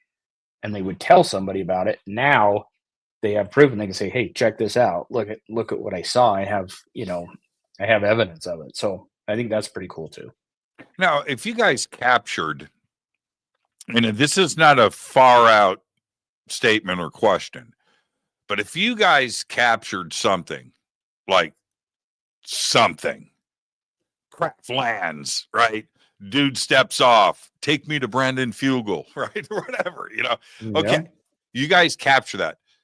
Are you guys worried about the movie Contact moment where somebody like James Woods shows up on a helicopter and confiscates all of your hard drives and says, we're taking things over from here? Is that a Pandora's box for you guys? Or if something like that does happen, do you think you'll be able to just reveal it to the world?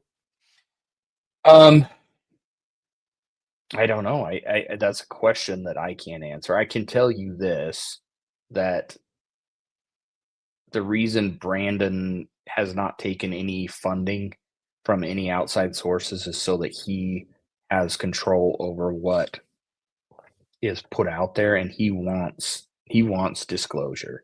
He wants to keep it private. He doesn't want to take any sort of research money. He doesn't want to take any government money. He doesn't want to take any partnerships in that. He wants to be able to control. So if he is able to, and we capture something, people always ask, well, you guys, if you found a spaceship, are you telling us that you would show it, or you just no? Like, even that, if that ended, the series as we know it, because there's the big reveal and it's over and done. We've unveiled the secret of Skinwalker Ranch, of course. That's what it was for.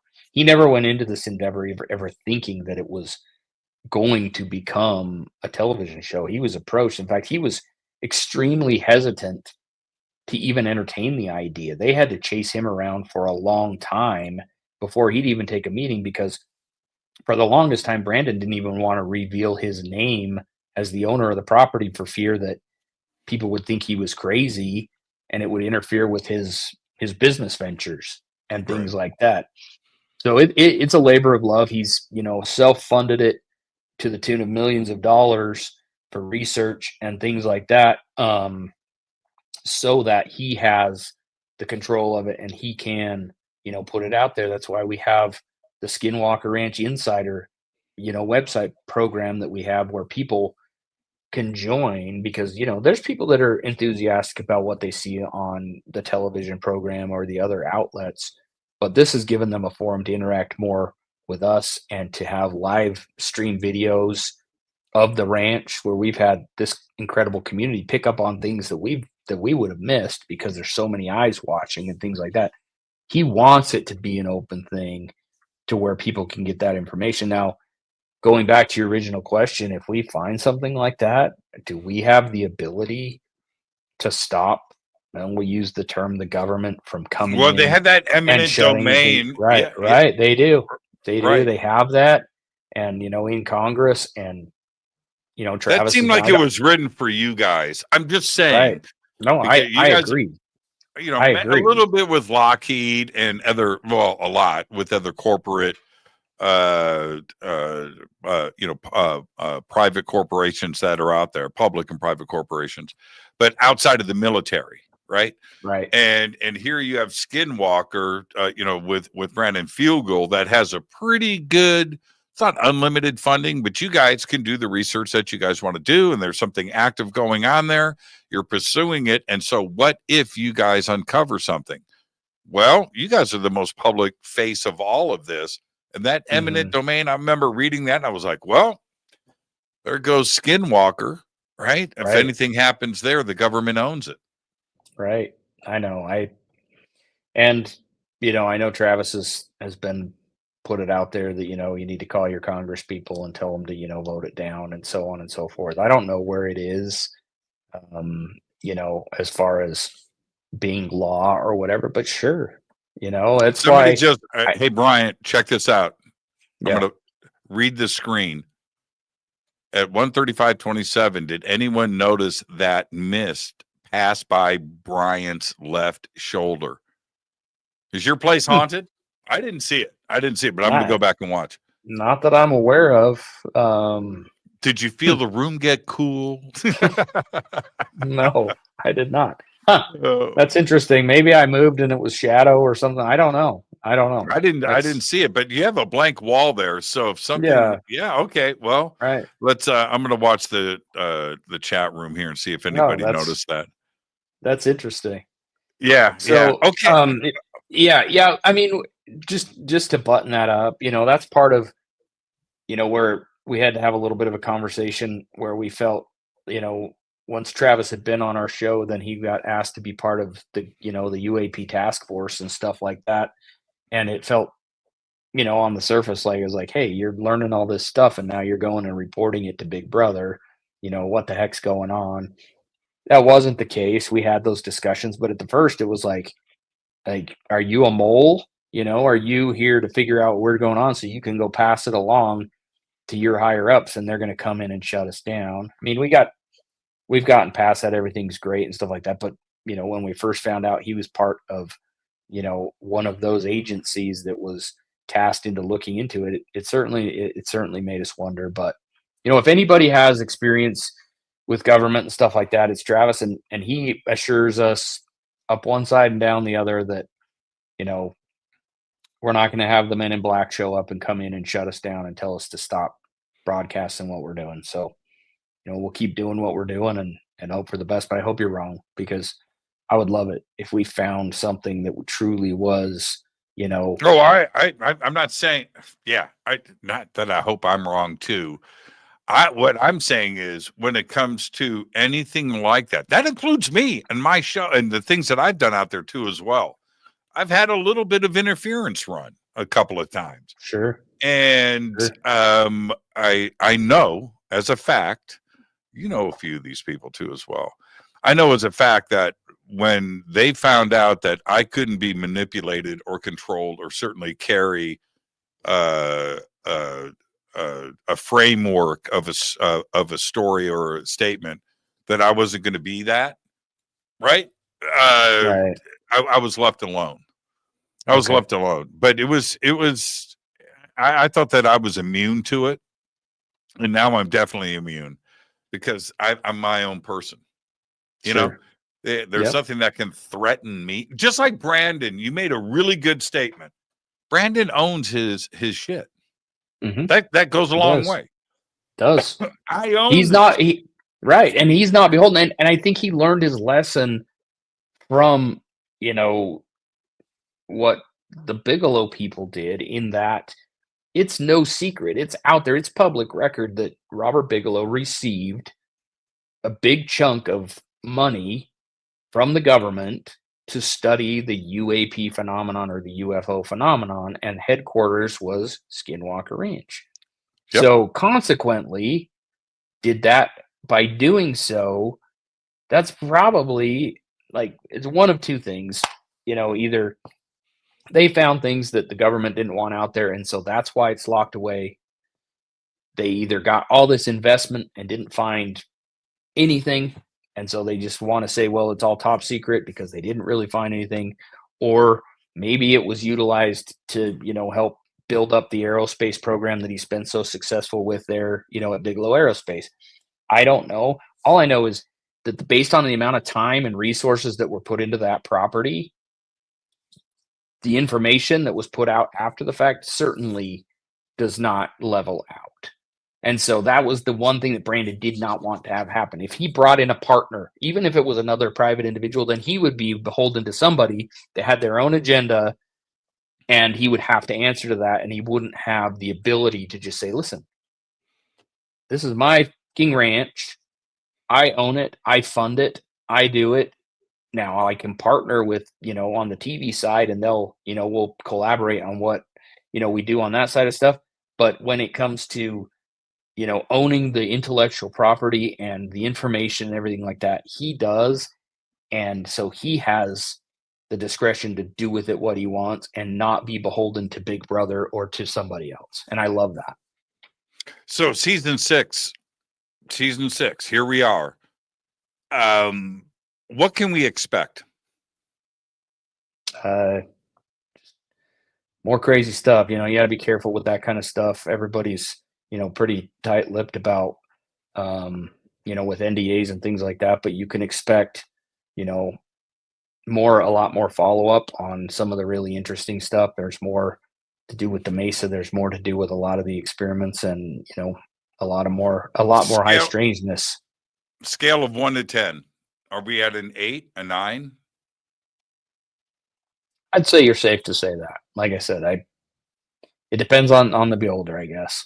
So, yep. Okay. All right. So it's one of those things where we have to say stay tuned. It's just one of those deals. The CYA, how that goes. Brian, my job. I'm going to get out of you what I can. It's just and I'm pretty good at it, by the way. Right. Pretty good. Right. So I'll be gentle. Plus, I want to be able to have fun with you in February. I don't need you rolling into town with an attitude because of what I got you into trouble on the show. But does it involve, and you can tap your foot once for yes, twice for no. Does it involve a drill and the Mesa? It does. Okay. Continue to explore the mesa.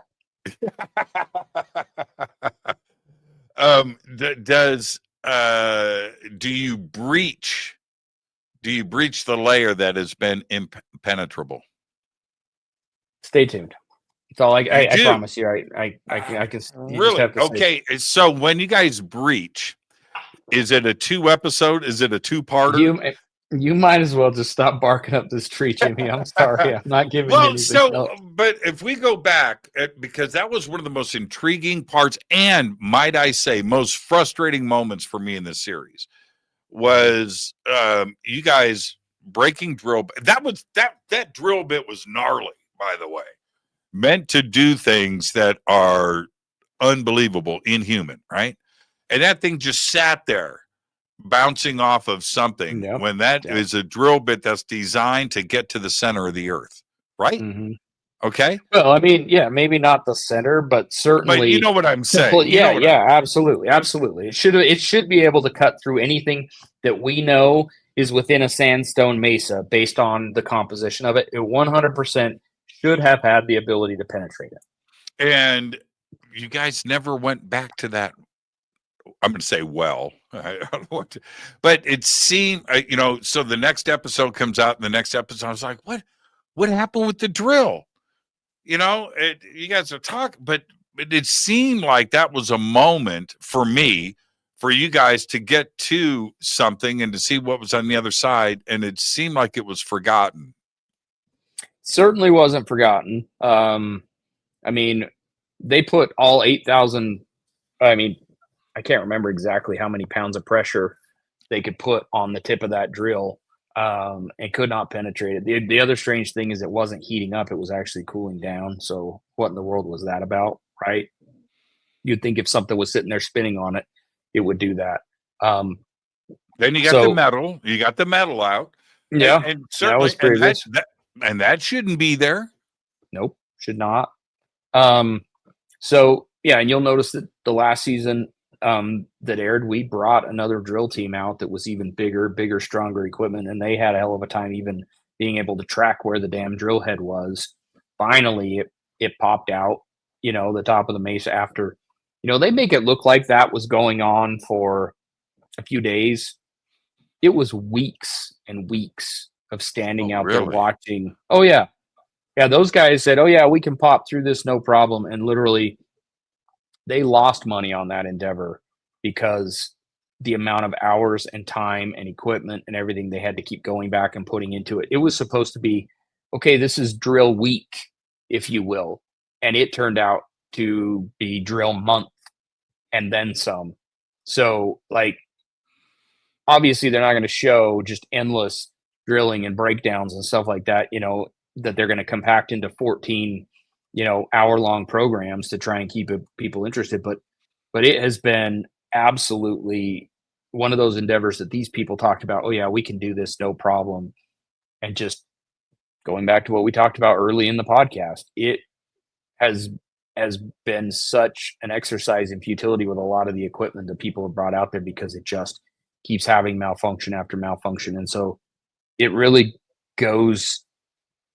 it makes you think that there is something that does not want someone or something that does not want us to figure out what is inside that mesa, because it is sure hell-bent on making it extremely, extremely difficult.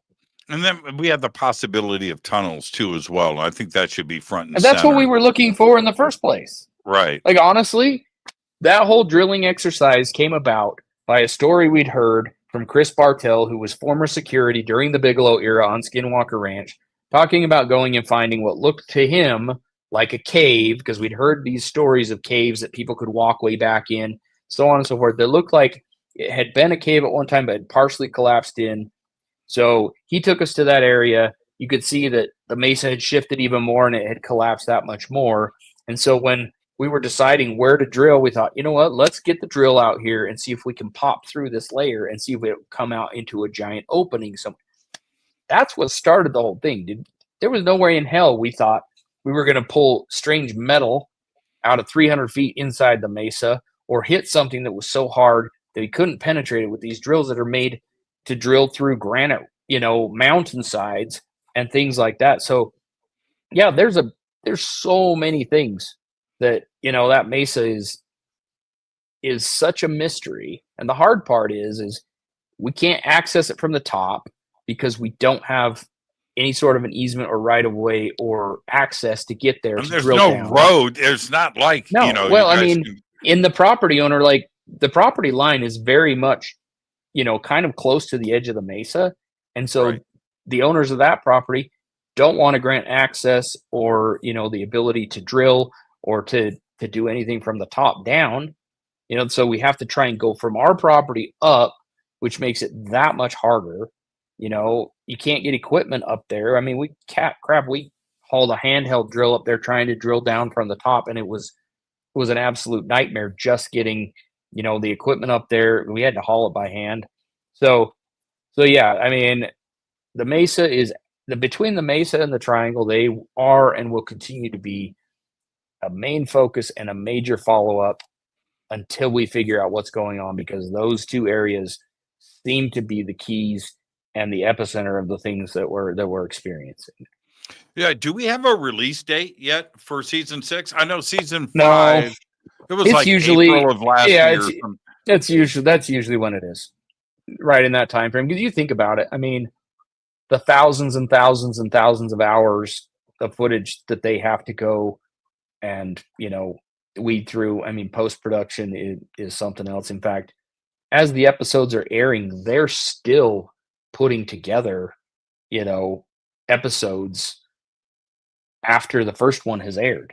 I mean, Travis does the narration work, and we'll be 4 or 5 episodes deep, and he's like, "Hey, I just finished the voice, work for episode 10," because it's just so much to put together that it takes that 3, months of filming, and then to go back through and try and, put it together and edit it and such, and the audio and everything like that, so that they can put it together into those programs. It's quite a bit. I know it frustrates people because they're like, "Holy crap, we have to wait clear until, the last episode ends up airing sometime in end of June, and then they have to wait until the following April." But It's the way it first off, is. you got to film the crap, and then secondly, they have to do all the post production work on it. So It's a lot of yeah, work. It's not easy. It's not easy. Yeah. Now, let's end on this note, a nice, strong, positive note. Let's talk about the naysayers out there and the skeptics, right? And I am the belief, because every time that I bring on somebody from Ancient Aliens or Skinwalker, whatever, right? I bring in, America Unearthed, whatever it is, I bring somebody. It's like, here, Jimmy Church is bringing on, this show was, bullshit, and it's my take. It is my belief that anybody that says anything like that has never had anything special happen in their life, right? And not a special birthday. I'm talking about something crazy happen where they live in this sheltered thing, and they don't believe in anything cool or ponder or speculate. They've never seen anything in the sky, or they just live in this 2D existence. It only takes one thing where you go, okay, there's something going on here. And that's what this show is about. This show is about trying to get to answers. It's not presenting anything. It's asking questions, right? That's all it is. Nothing more. Yep. And we're not trying to sell anybody on anything.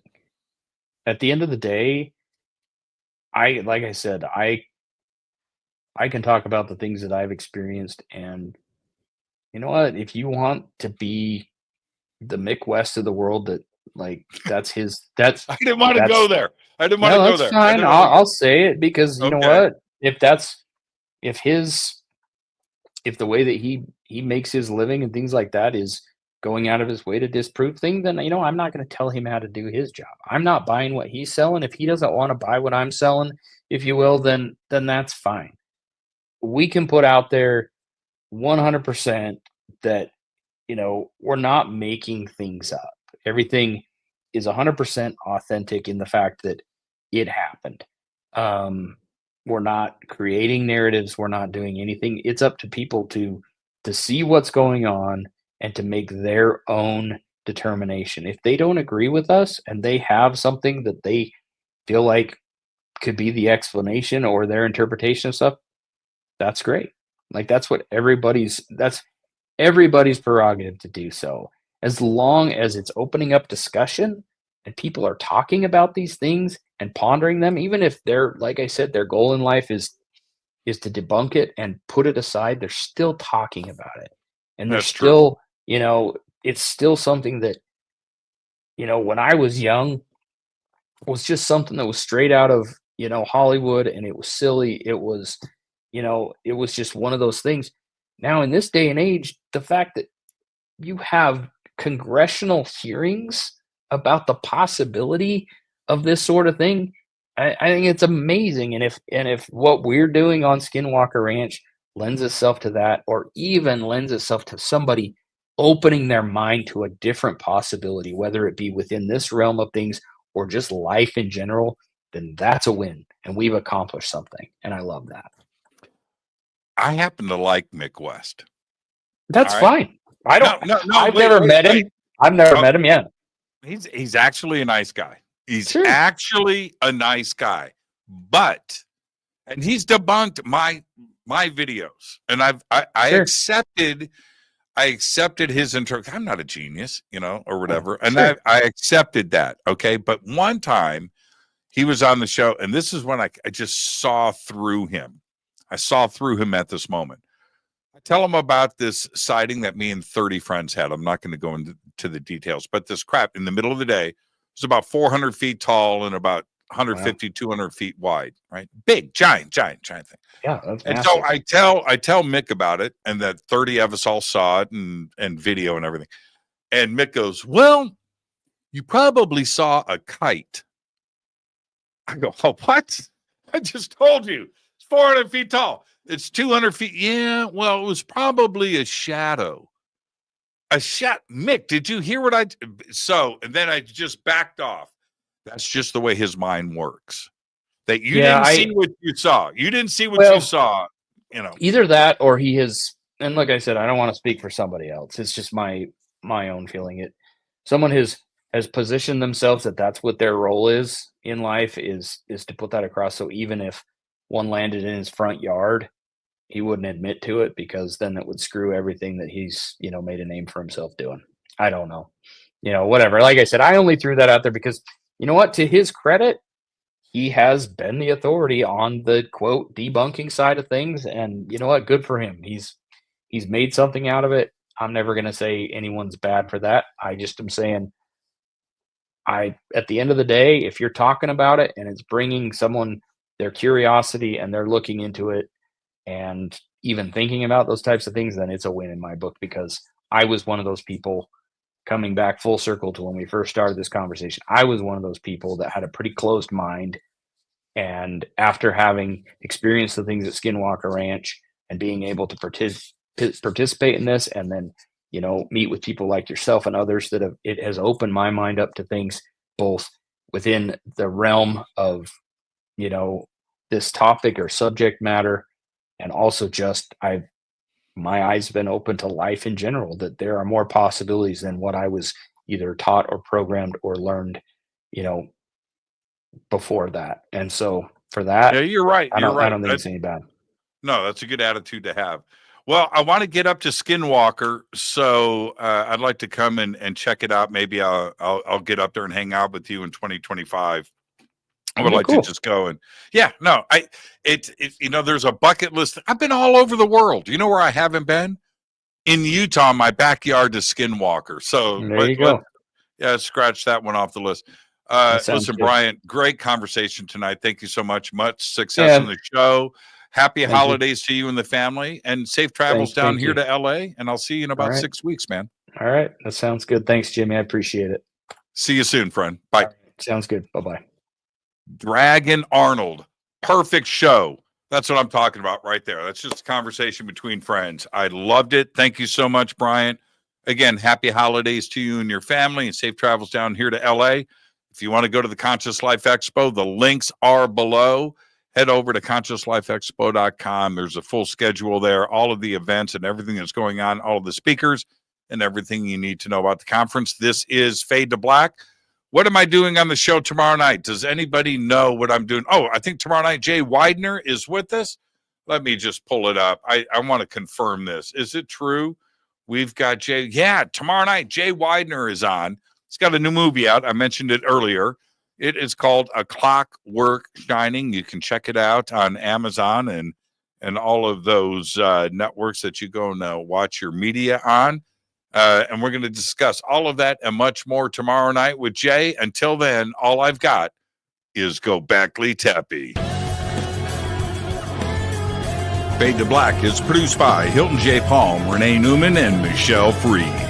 Special thanks to Bill, John, Dex, Jessica, Dennis, and Kevin. Webmaster is Drew the Geek. Music by Doug Aldrich. Intro, Space Boy. Fade to Black is produced by KJCR for the Game Changer Network. This broadcast is owned and copyrighted 2024 by Fade to Black and the Game Changer Network, Inc. It cannot be rebroadcast, downloaded, copied, or used anywhere in the known universe without written permission from Fade to Black or the Game Changer Network. I'm your host, Jimmy Church. Go Backley Tappy.